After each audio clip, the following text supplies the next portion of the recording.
Assalamualaikum warahmatullahi wabarakatuh. Salam sejahtera para pejuang ambis UTBK SBMPTN 2021.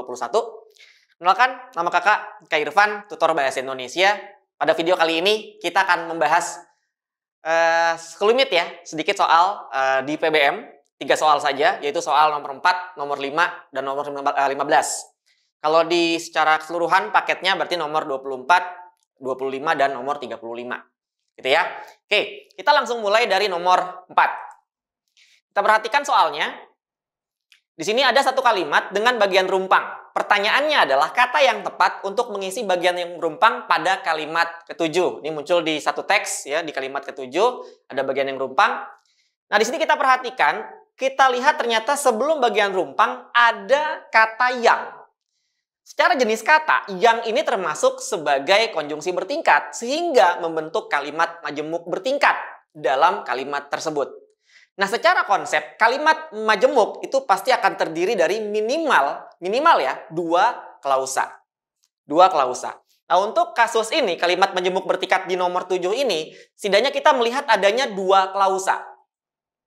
Apa saja klausanya? Klausa yang pertama adalah wawasan kebangsaan Indonesia, bla bla bla, Sumpah Pemuda tanggal 28 Oktober 1928.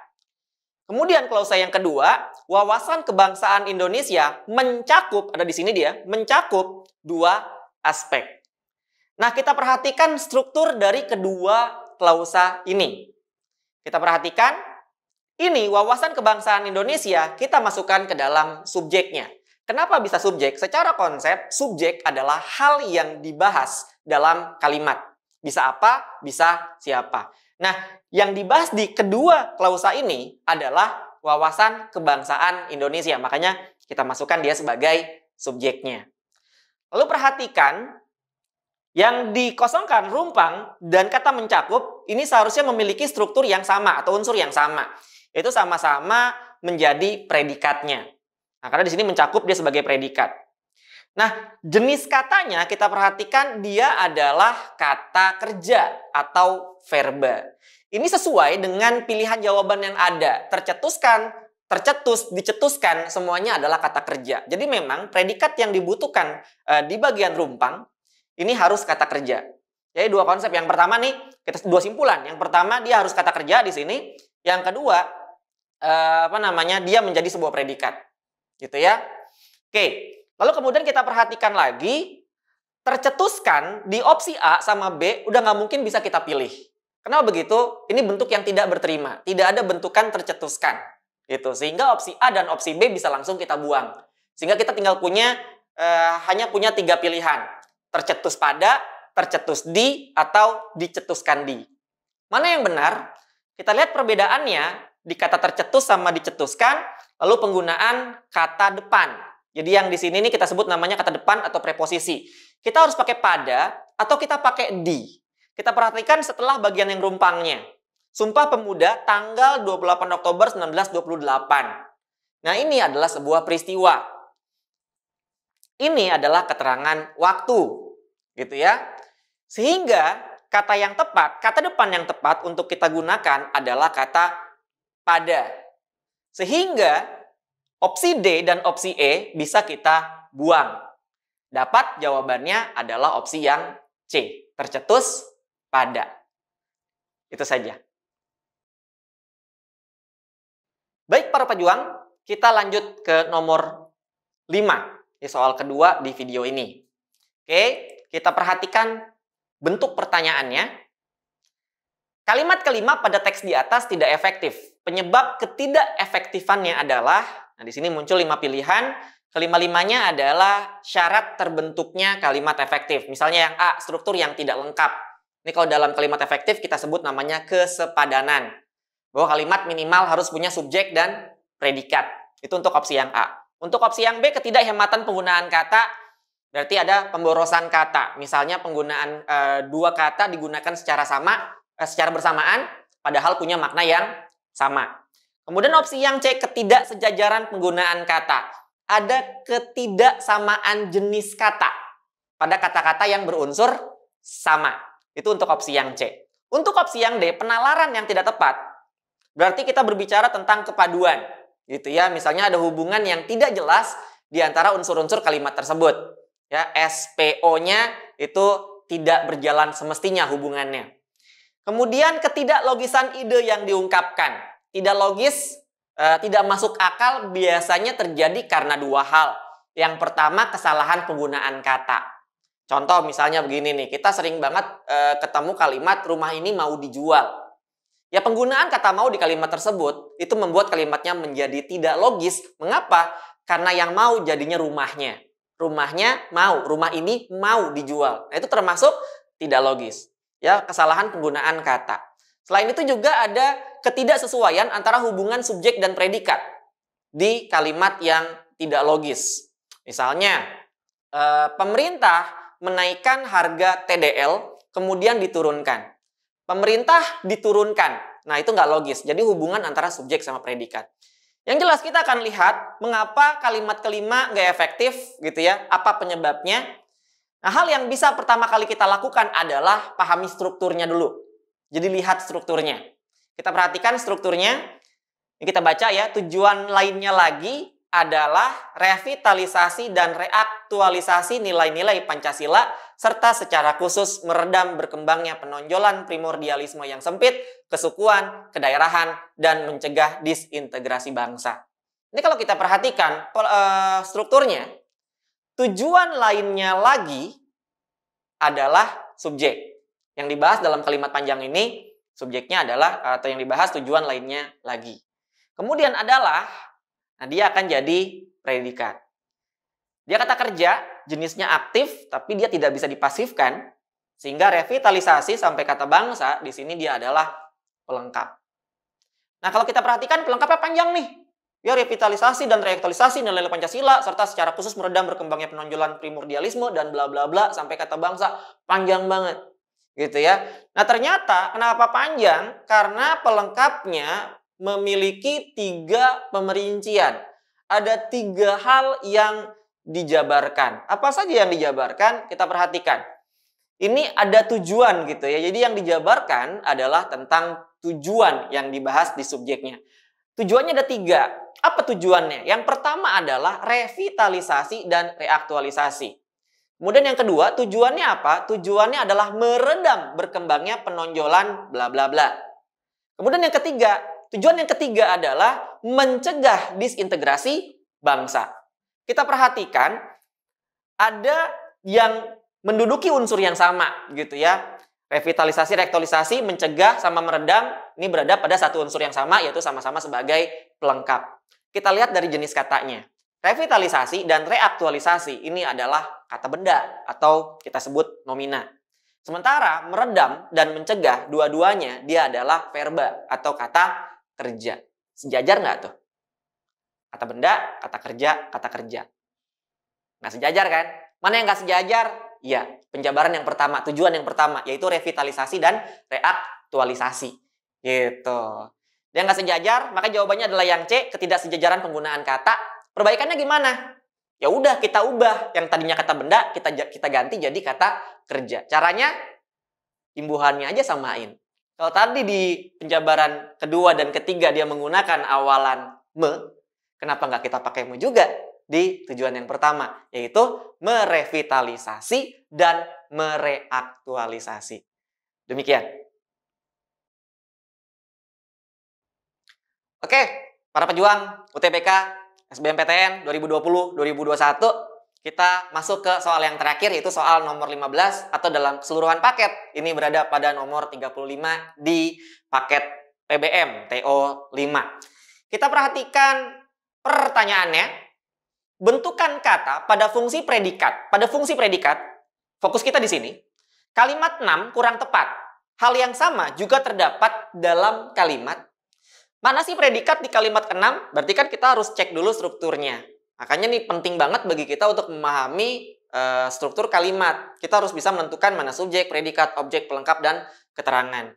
Nah, ini jadi satu evaluasi ya. Kalau misalnya pemahaman atau kompetensi dasar ini kalian belum paham atau belum mahir, nah, dimulai dari sekarang. Dicoba untuk terus berlatih dalam hal tersebut. Gitu ya. Oke, kita baca. Meskipun demikian, sebaiknya kegiatannya tidak abaikan waktu siswa untuk keluarga teman di luar sekolah dan kegiatan sosial keagamaan. Oke, kita perhatikan strukturnya. Meskipun demikian, jelas dia sebagai konjungsi antar kalimat, berarti unsurnya adalah keterangan. Gitu ya.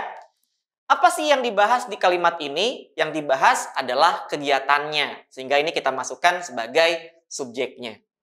Gitu ya. Subjeknya kenapa? Kegiatannya kenapa? Ini bisa kita pakai buat nyari predikat ya. Jadi kalau subjek udah ketemu, nyari predikat gampang. Tanyain si subjeknya. Kegiatannya kenapa? Kegiatannya tidak abaikan. Nah, ternyata yang diminta dalam soal, tadi yang diminta adalah fungsi predikat. Nah, ketemu nih predikatnya, yaitu tidak abaikan. Nah, masalahnya, saya belum tahu nih, kakak belum tahu. Ini waktu siswa di sini sebagai apa nih? Gitu. Kenapa kakak nggak tahu? Ntar kita lihat.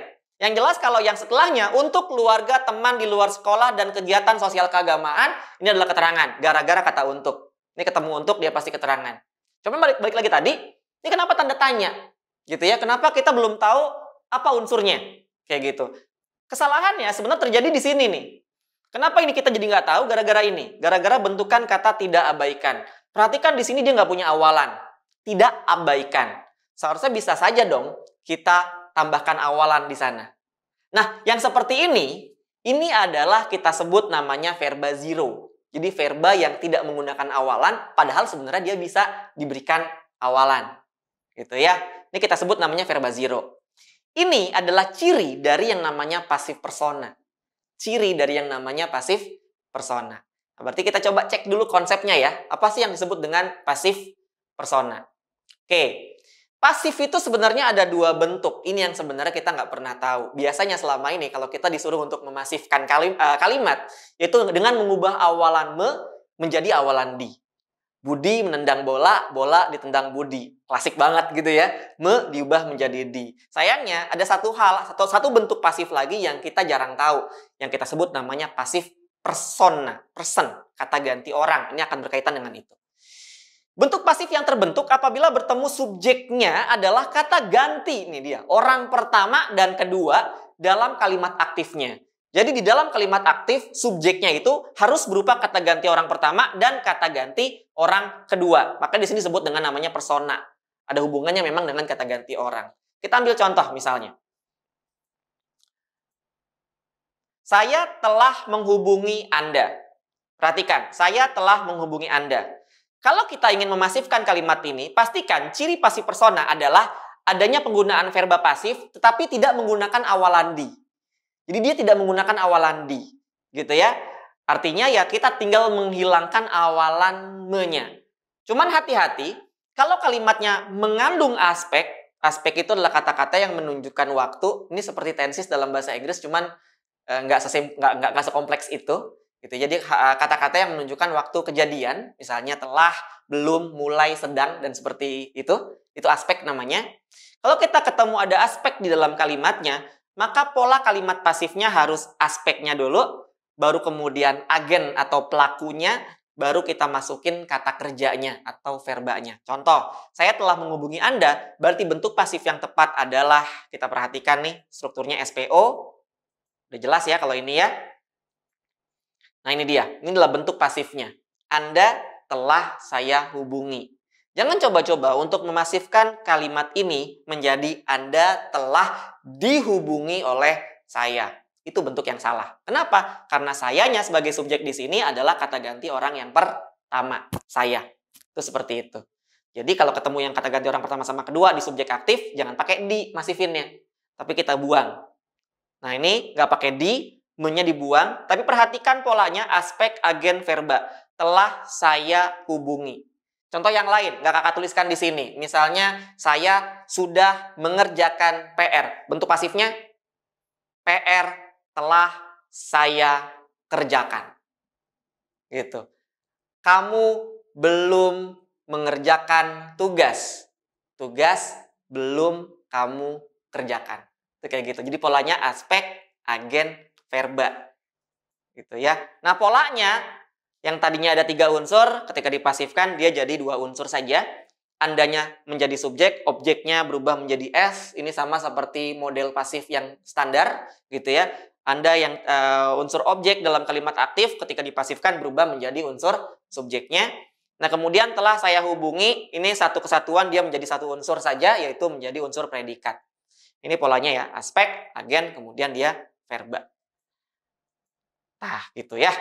Nah, sekarang kita balik lagi ke soal tadi.